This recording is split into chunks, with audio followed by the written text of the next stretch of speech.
गाली दी जा रही है, उसके बावजूद शाहरुख खान जैसे गद्दार लोग, मैं इन्हें गद्दार इसलिए कह बीजेपी के फायर ब्रांड लीडर संगीत सोम ने जैसे ही शाहरुख खान को लेकर ये बयान दिया, एक के बाद एक कई हिंदू धर्म गुरुओं ने उनका समर्थन करना शुरू कर दिया।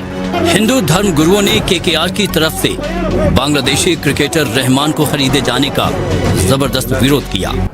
ये सहूलियत का राष्ट्रवाद हो रहा है कि एक बांग्लादेशी खिलाड़ी को शाहरुख खान ने खरीद लिया तो वो गद्दार हो गए। ये इजाजत किसने दी?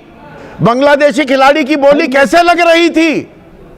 पहली बात ये कहता हूं, ऐसे बहुत सारे खिलाड़ी भी हैं आज की डेट में जो भारत को मेडल दिला के लाए हैं। We are proud of them.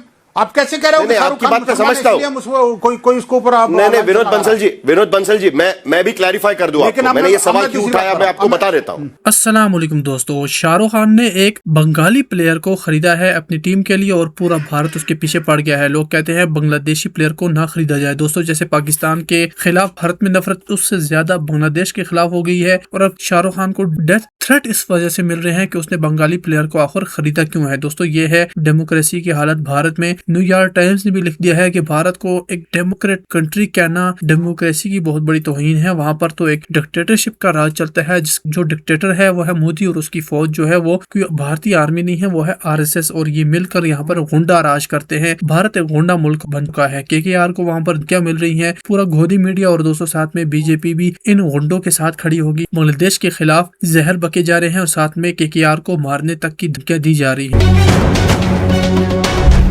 संगीत सोम के बयान के बाद सबसे पहले कथावाचक देवकीनंदन ठाकुर ने उनके बयान का समर्थन किया।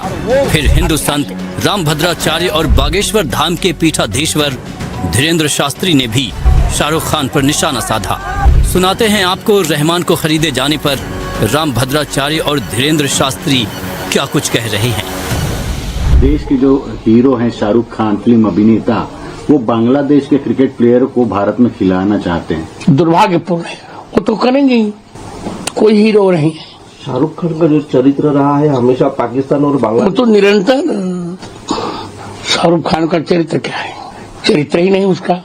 निरंतर उसके रुख देशद्रोही रहे हैं।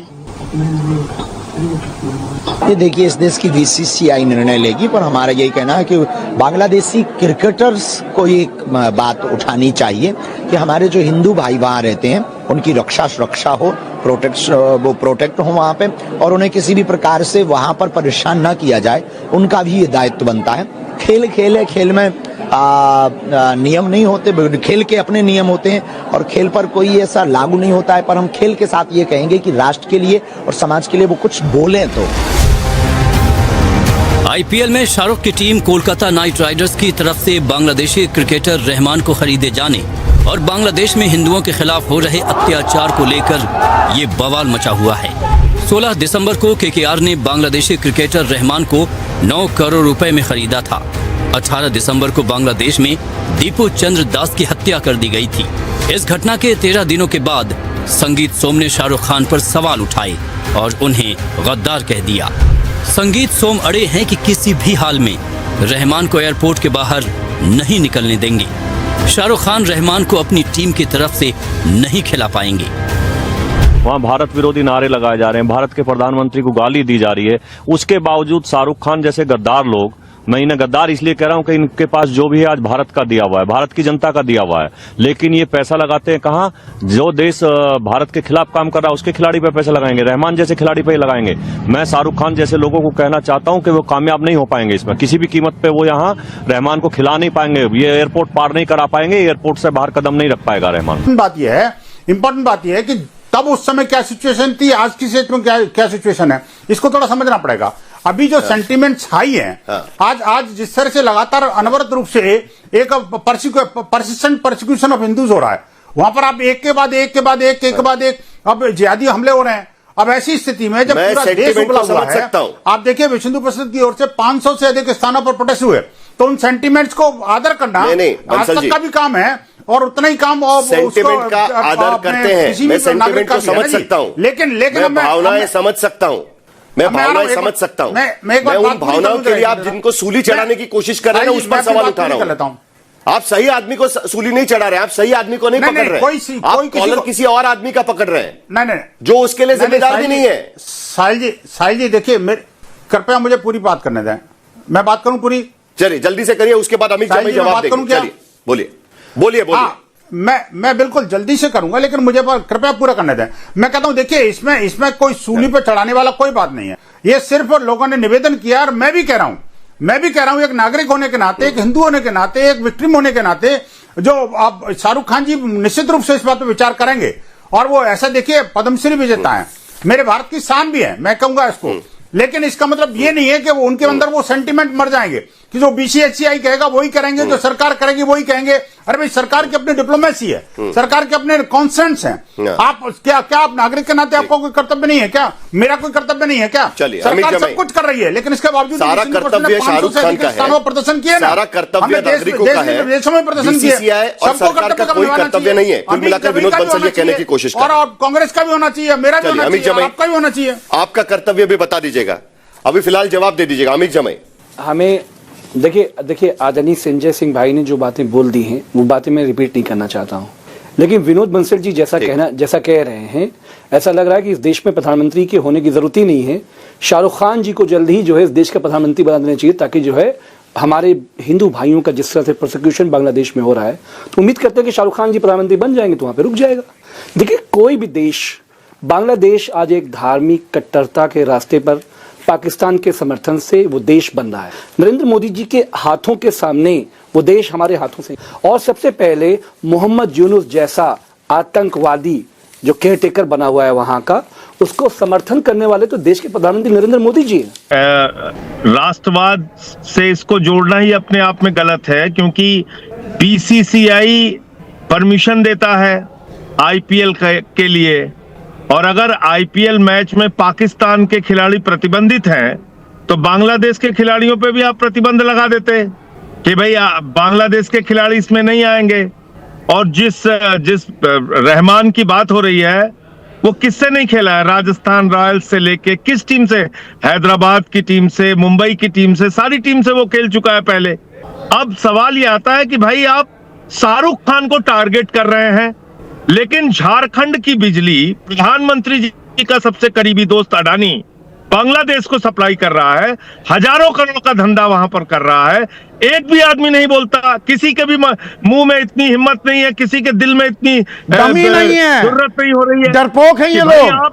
भाई मैं कह रहा हूं, अडानी की बिजली जो बांग्लादेश को जा रही है, उससे क्यों नहीं कहते अपना धंधा बंद करे? वो भारत के प्रधानमंत्री एक शब्द हिंदुओं पे हो रहे अत्याचार के बारे में नहीं बोल पाते, क्योंकि उनके दोस्त का पेमेंट रुक जाएगा बांग्लादेश में।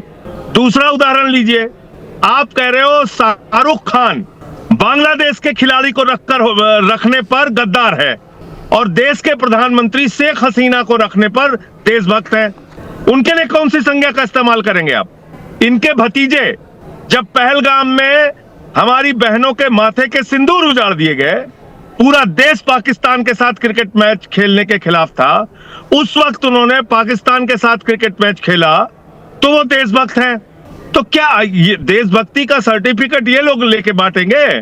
जो यहाँ पर सौरभ मालवीय ये कह रहे थे, संजय सिंह, उनके निजी विचार हैं, निजी विचार हैं नंदकिशोर गुर्जर के या संगीत सोम के, आप ज्यादा तूल क्यों दे रहे हैं? तूल ना दी जाए, क्यों ना दी जाए? मैं आपका सवाल सुन नहीं पाया संदीप जी। प्रोफेसर सौरभ मालवीय कह रहे हैं निजी विचार हैं, आप अपने निजी विचार व्यक्त कर सकते हैं, इन लोगों के हैं, इनको इतनी ज्यादा तूल क्यों दे रहे हैं? उल्टा मुझे समझा रहे हैं तूल देने की जरूरत नहीं। तो भाई उनकी पार्टी के लोग हैं ना, खंडन करें फिर। उनकी पार्टी के लोग हैं तो पार्टी उस बात का खंडन करे कि हम इनके विचारों से सहमत नहीं है। जयशंकर जी बेगम खालिदा जिया की मौत पे दुख प्रकट करने जाएंगे, ये भारत का पक्ष है, इस चीज को बोलना चाहिए उनको खुल के। नहीं, अभी तो हम फरवरी में वर्ल्ड कप भी खेलेंगे और सितंबर के लिए पूरा शेड्यूल भी आ गया है बांग्लादेश क्रिकेट बोर्ड का। मैं यही तो आपसे कह रहा हूं कि आप बजाय इसके कि वहां पर हिंदुओं पर हो रहे अत्याचार के बारे में भारत के प्रधानमंत्री अपना विरोध दर्ज कराते, सख्त लहजे में वहां की सरकार से बातचीत करते, उनको चेतावनी देते, आप एक नई डिबेट आपने शुरू कर दी कि शाहरुख खान ने उस दीपू चंद हड्डास की जो हत्या हुई वो निर्मम निशंस हत्या, हैवानियत और दरिंदगी है, दरिंदगी की पराकाष्ठा है, 4 हिंदुओं की अब तक मौत हो चुकी है। तो भारत की सरकार वहां पर हस्तक्षेप करे और कहे कि माइनॉरिटीज और हिंदुओं की सुरक्षा वहां होनी चाहिए। प्रधानमंत्री जी बोले नहीं, ये राजनयिक स्तर पर बढ़ चढ़कर पुरजोर तरीके से, पुख्ते तरीके से क्या इसलिए नहीं कहा जा रहा है कि पलटकर वो देश भी कहेंगे कि अपने देश में देख लीजिए यहां पर अकलियत का क्या हाल है? नहीं, देखिए ऐसा है कि आपको अपना पक्ष मजबूती के साथ रखना चाहिए, अपना विरोध तो दर्ज कराना चाहिए। आपके बारे में जो बोले उसका, जब हिंदुस्तान के अंदर जो मुसलमान है वो खुद कहता है कि हमारे देश के मामले में हस्तक्षेप मत कीजिए, हाँ, चाहे वो पाकिस्तान हो या बांग्लादेश हो। ये आप हिंदुस्तान के मुसलमानों की या उनके मुस्लिम संगठनों की एक अच्छाई मानेंगे कि कभी भी यहाँ किसी ने ये नहीं पर कहा। यहाँ पर एक तर्क ये भी दिया जा रहा है कि देश की भावनाओं का सम्मान करना चाहिए। अब देश की भावनाएं बांग्लादेश के विरोध में है तो शाहरुख खान को इनका सम्मान करना चाहिए। नहीं, देश की भावनाओं का सम्मान अडानी नहीं करेंगे। वो भारत की बिजली चुरा के बांग्लादेश को देंगे जहां हिंदुओं पे अत्याचार हो रहा है। देश की भावनाओं का सम्मान प्रधानमंत्री नरेंद्र मोदी नहीं करेंगे। वो शेख हसीना को रखेंगे, जिस शेख हसीना के कार्यकाल में एक नहीं 200 वारदातें हुए हिंदुओं पे अटैक के।